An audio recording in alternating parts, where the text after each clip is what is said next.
அமெரிக்காவுக்கும் இந்தியாவுக்கும் நடுவுல திடீர்னு ஒரு வர்த்தக போர் விடிச்சிருக்கு. புது வரிகள், அதுக்கு கடுமையான பதிலடின்னு ரெண்டு நாட்டு உறவுலயும் ஒரு பெரிய கேள்விக்குறி வந்திருக்கு. இந்த திடீர் மோதல் எப்படி உருவாச்சு, இதோட விளைவுகள் என்னவா இருக்கும்? வாங்க இத பத்தி விரிவா பார்க்கலாம்.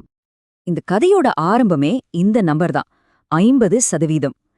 யோசிச்சு பாருங்க, சில இந்திய பொருட்கள் அமெரிக்காவுக்குள்ள போகும்போது திடீர்னு இவ்ளோ பெரிய வரி போட்டா எப்படி இருக்கும்? இது உலக வர்த்தகத்திலே ஒரு பெரிய ஷாக்க கொடுத்திருக்கு. சரி, எப்படி திடீர்னு இந்த நிலைமை வந்துச்சு? இதுக்கெல்லாம் காரணம் ஆகஸ்ட் 2025ல அமெரிக்கா எடுத்த ஒரு சர்ப்ரைஸ் முடிவுதான். இந்த டைம்லைன்ல பாத்தீங்கன்னா முழு கதையும் நமக்கு புரியும். பாருங்க, ஆகஸ்ட் 2025க்கு முன்னாடி வரைக்கும் பேச்சுவார்த்தை எந்த முன்னேற்றமும் இல்லாம அப்படியே நின்னு போயிருந்துச்சு.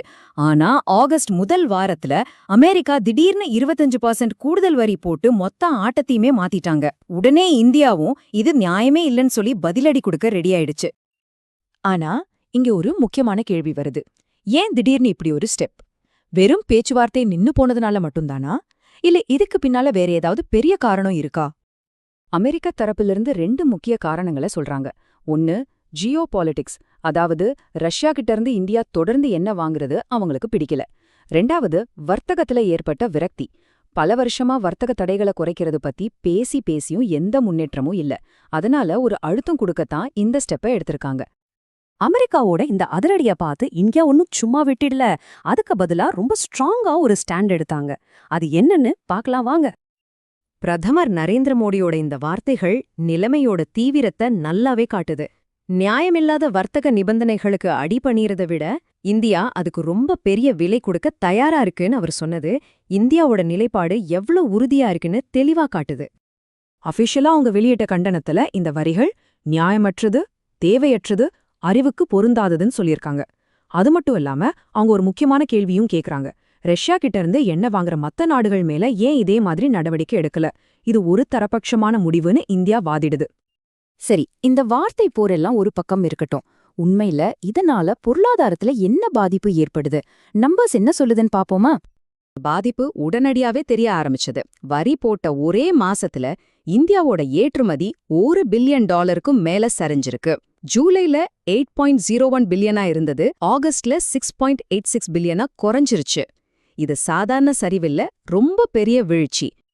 இதோட நீண்டகால பாதிப்பு இன்னும் கொஞ்சம் கவலைப்பட வைக்குது. இந்த வர்த்தக போர் இப்படியே போச்சுன்னா இந்தியாவோட ஜிடிபி வளர்ச்சியில 0.5% வரைக்கும் குறைய வாய்ப்பு இருக்கு.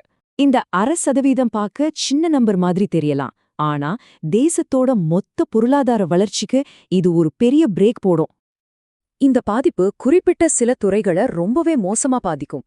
டெக்ஸ்டைல்ஸ், நகை, காலணிகள், ஃபர்னிச்சர், கெமிக்கல்ஸ்னு அமெரிக்க சந்தைய அதிகமா நம்பியிருக்கிற இந்த துறைகள்ல வேலை இழப்பிலிருந்து வளர்ச்சி பாதிப்பு வரைக்கும் நிறைய பிரச்சனைகள் வரலாம். சரி, இப்போ இந்த பிரச்சனையிலிருந்து எப்படி வெளியே வர்றது? இந்தியாவோட அடுத்த மூவ் என்னவா இருக்கும்? இந்தியா கிட்ட ஒரு மல்டி லெவல் பிளான் இருக்கு. ஃபர்ஸ்ட் ஸ்டெப், பேச்சுவார்த்தை நடத்தி ஒரு தீர்வுக்கு வர்றது. அது ஒர்க் அவுட் ஆகலன்னா அமெரிக்காவை மட்டுமே நம்பி இல்லாம ஐரோப்பா, மத்திய கிழக்கு, ஆப்பிரிக்கான்னு புது சந்தைகளை தேடுறது. அதே நேரத்துல உள்நாட்டு உற்பத்தியை அதிகப்படுத்த மேக் இன் இந்தியா திட்டத்தை இன்னும் வலுப்படுத்துறது. கடைசி ஆப்ஷன் என்னன்னா பதிலுக்கு வரி போடுறது, இல்லனா உலக வர்த்தக அமைப்புல புகார் பண்றது. இங்கதான் ஒரு பெரிய சிக்கலே இருக்கு. ஒரு பக்கம் பார்த்தா வர்த்தகத்துல கடுமையான மோதல், குற்றச்சாட்டுகள், பொருளாதார அழுத்தம்னு போயிட்டு இருக்கு. ஆனா இன்னொரு பக்கம் இந்தோ பசிபிக் பகுதியில பாதுகாப்புன்னு வரும்போது இந்தியாவும் அமெரிக்காவும் ரொம்ப முக்கியமான கூட்டாளிகளா இருக்காங்க. இந்த ரெண்டு முரணான விஷயத்தையும் எப்படி பேலன்ஸ் பண்ண போறாங்கன்றதுதான் இப்போ ரெண்டு நாடுகளுக்கும் முன்னால இருக்கிற பெரிய சவால்.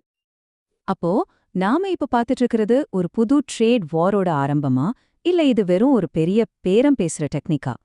இந்த முக்கியமான கேள்விக்கான பதில் இனிமே நடக்க போற பேச்சுவார்த்தையில தான் இருக்கு. இந்த உலகளாவிய உறவோட எதிர்காலம் என்ன ஆகும்னு நாம பொறுத்திருந்து தான் பார்க்கணும்.